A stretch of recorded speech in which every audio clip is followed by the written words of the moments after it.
Hello friends, તો હું છું સાયરા સુમરા. તો તમે માટીના વાસણ તો ઘણા બધા જોયા જ હશે. તો તમને ખબર છે કે માટીના વાસણ બનાવવા માટે કેટલી મહેનત લાગે છે, એના માટે શું શું કરવું પડે છે.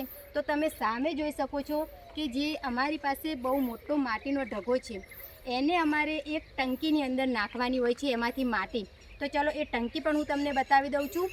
તો સામે તમે જોઈ શકો છો કે જે ટંકી છે એની અંદર અમારે ચીકણી માટી નાખવાની હોય છે, અને એની અંદર અમારે પાણી એડ કરીને એની રબડી બનાવવાની હોય છે.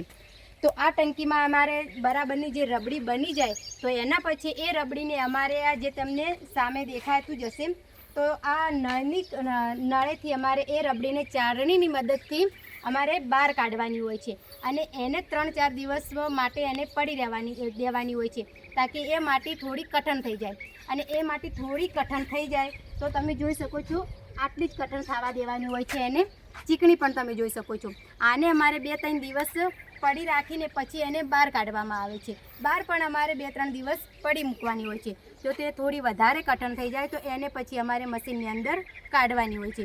તો મશીનની અંદર પણ પિંડો કેવી રીતે નીકળે છે તો ચલો એ તમને હું બતાવી દઉં છું. તો દોસ્તો, આ છે આપણું મશીન. તો ચલો હું તમને મશીનની અંદર માટી નાખીને અને અંદરથી કેવી રીતે તૈયાર થાયને જે બહાર નીકળે છે એ પણ હું તમને બતાવું છું.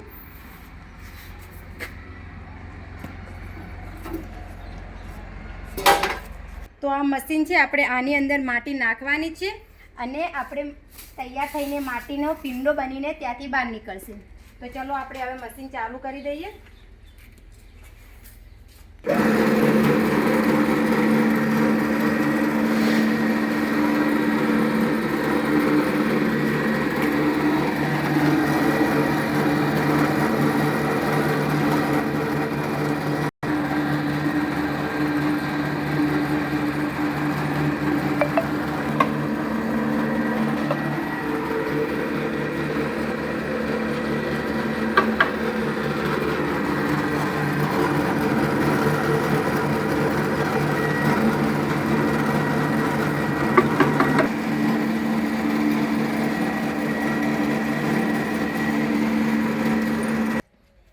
તો આવી રીતે જ મશીનની અંદર માટી નાખીને માટી તૈયાર કરવામાં આવે છે. તો ચલો આપણે હવે ચાકડા ઉપર માટીનું વાસણ બનાવીને બતાવું તમને.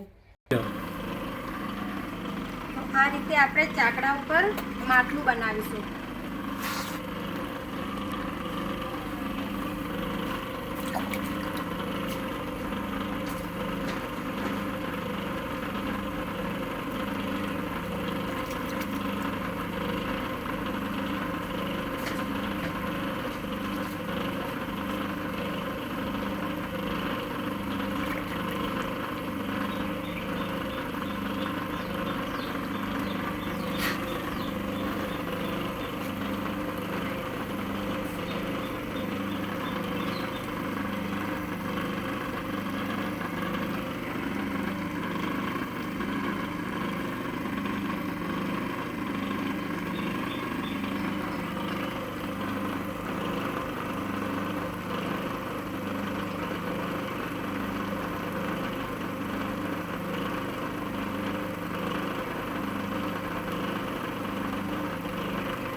તો આપણું સરસ મજાનું માટલું તો બની ગયું છે, પણ આપણે હજુ એના ઉપર લાલ કલર લગાવવાનો છે.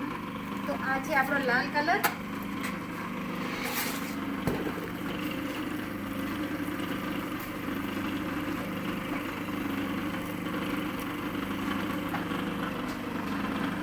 આ રીતે આપણે એને માટલા ઉપર લગાવી દઈએ.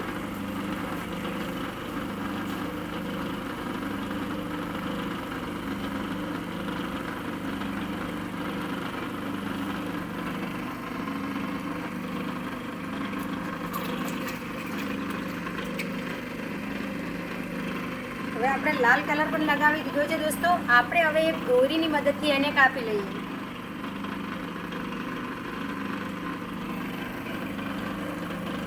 તો આપણું આ સરસ મજાનું માટલું બનીને તૈયાર થઈ ગયું છે દોસ્તો.